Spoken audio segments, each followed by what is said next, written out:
Imagine this. You are standing in the middle of a roaring crowd. The air is thick with smoke, sweat, and the intoxicating scent of freedom. The dictator who starved your country for decades has just been pulled down from his pedestal. You did it. The revolution won. You hug the stranger next to you, absolutely convinced that from tomorrow, everything changes. But here is the terrifying truth nobody wants to hear while they are celebrating in the streets. The man you just put in charge of the new government, in 5 years, he will be using the exact same secret police, the exact same torture chambers, and the exact same propaganda machine as the tyrant you just killed. Why does every single revolution in human history almost always manufacture a brand new monster? It is not bad luck. It is not a coincidence. The dark psychological reason for this is genuinely insane. Let's look at how a revolution actually works. A tyrant survives because they build a massive, complex cage around society. They control the army, the courts, the banks, and the flow of food. When a revolution explodes, it does not just remove the guy at the top. It shatters the entire cage instantly. Now, you have a massive country with zero authority. No law, no order, no supply chains, and history abhors a vacuum. When society collapses into absolute chaos, people stop caring about poetic ideals like liberty or free speech. They care about finding bread, keeping their electricity on, and not getting robbed by armed gangs in the middle of the night. Enter the revolutionary leader. Initially, he's a hero. He promises to fix the chaos. But to fix total chaos, you need total control. You need to make brutal, unilateral decisions. You have to tell the banks what to do, tell the military who to shoot, and lock up anyone who panics. In other words, to defeat the ghosts of the old tyranny, the new leader has to become a dictator. Just for a little while. And if you know anything about human psychology, you know that just for a little while is the biggest lie in history. To understand just how fast a hero turns into a nightmare, we have to look at the gold standard of revolutions. France, 1789. The French people were sick of King Louis XVI wasting money while they ate grass to survive. So they revolted. They tore down the Bastille, captured the king, and declared that all human beings are born free and equal. The mastermind behind this new, beautiful world was a lawyer named Maximilien Robespierre. He was so honest, so deeply moral, that people literally called him the Incorruptible. He was a man of the people. He hated the monarchy, championed the poor, and initially, he was even against the death penalty. Sounds like the perfect leader, right? Well, keep that thought in mind, because what Robespierre does next is going to make your skin crawl. But before we look at the absolute bloodbath Robespierre unleashed in the name of freedom, we need to understand the dark mathematical trap that every single revolutionary falls into.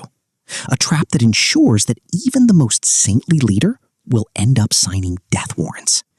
The iron law of oligarchy.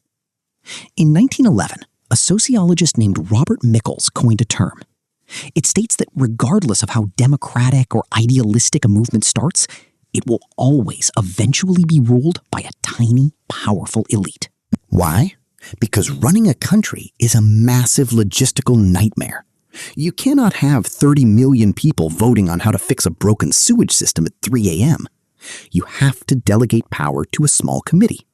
That committee delegates it to a smaller group, and eventually, one guy is making the final call. But here is where the revolutionary trap snaps shut. The old regime did not just vanish.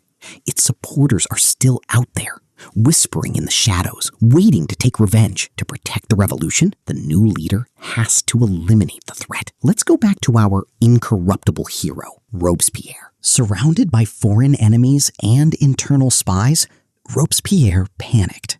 He decided that to save democracy, he had to use terror. He created the Committee of Public Safety, which ironically was neither a committee nor safe. Suddenly, the man who fought for human rights was sending thousands of ordinary French citizens to the guillotine without a trial. If you did not look excited enough about the revolution, you lost your head. If you complained about the price of bread, you lost your head.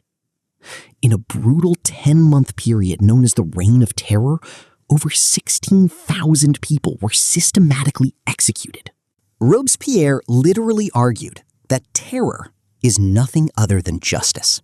Prompt, severe, inflexible. He did not see himself as a monster.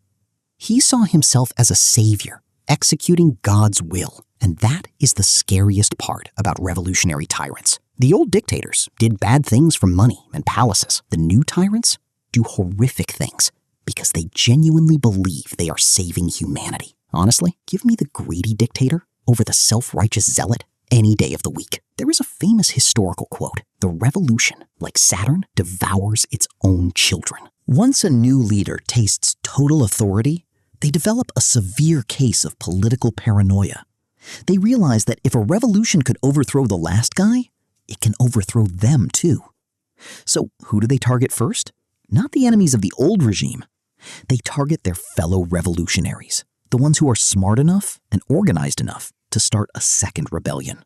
Robespierre executed his closest friends just because they suggested the killing had gone too far. Eventually, the remaining politicians realized a terrifying truth.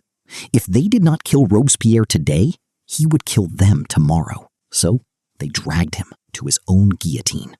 And what did France get after 10 years of blood, chaos, and tearing down a king? They got Napoleon Bonaparte, a military dictator who crowned himself emperor, took away women's rights, and plunged the entire continent into a series of catastrophic wars. Total reset?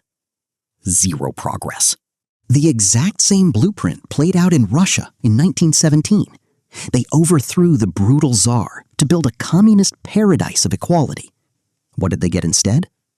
Joseph Stalin, a man who built a network of gulags so vast it makes the Tsar look like an amateur. Revolutions fail to create freedom because they change the people in power without changing the structure of power. They destroy the tyrant, but they leave the throne perfectly intact. And as long as that throne exists, someone will sit on it, look down at the masses, and think, I know what is best for them. True freedom is never built overnight in an explosion of violence. It is built slowly, painfully, through boring things like institutional checks, balances, and laws that restrict the leader, no matter how much you love him.